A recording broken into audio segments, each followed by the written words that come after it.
This is an issue that most people who come into awakening have asked me, and they want to know how to go about it. So you've awakened, you've started to relearn the truth, you're learning how life is supposed to be lived, how you're supposed to embrace yourself, know who you are. So the question comes in, when you're detaching from religion, you're detaching from all these man-made traditions, and you want to connect to the divine source. So many people have the question, how do you actually pray now as an awakened person?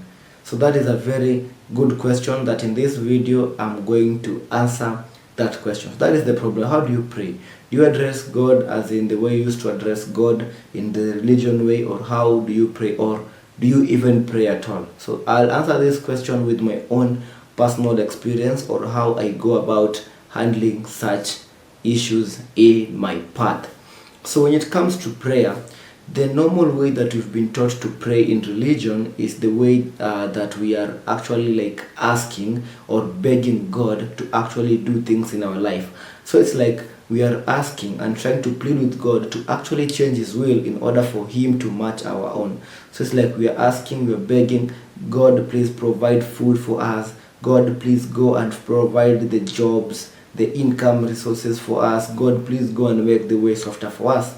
So when you are praying in the sense that you are asking for something, or as if you are in lack of whatever you're asking, what matters is not even the prayer itself. What matters is the energy, the frequency that follows the prayer. Because when you're praying, you're not really addressing to any deity outside of yourself. You're actually talking to your internal self, the God self that is within you.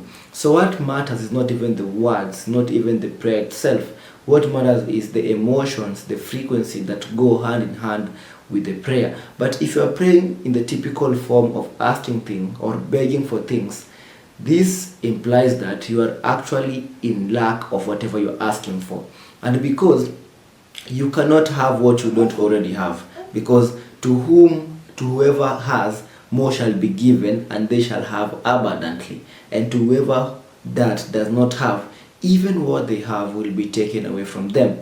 So from this perspective, you have to understand that when you're praying in the sense that you are in lack of whatever you want, then what you're enforcing emotions, you're enforcing states of consciousness that reinforce the lack that you have in your life.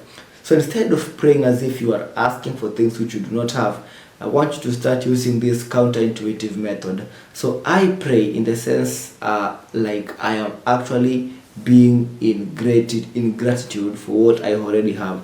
So let's say I want to have something that I don't already have physically, because I understand that before you have something physically, you must have it vibrationally, right? So instead of praying in the mode that I am actually separated or distant from what I want, I actually pray in gratitude. So instead of asking, I actually say, thank you, God, for what you've done unto me. Thank you, God, for this meal. Thank you, God, for this job. Thank you, God, for this opportunity. So I replace the asking and the begging with actually being thankful and being grateful for it. I pray as if I have already received it. So I'm actually saying thank you, God, for it. And know this, when you actually in the frequency of gratitude, you are actually open, because you are actually balanced. You are not in need. You actually believe that you already have that thing, because when you say thank you, it means that thing has already arrived. So this puts you in a different frequency, not of lack. But this only works if you actually believe that you will receive what you want.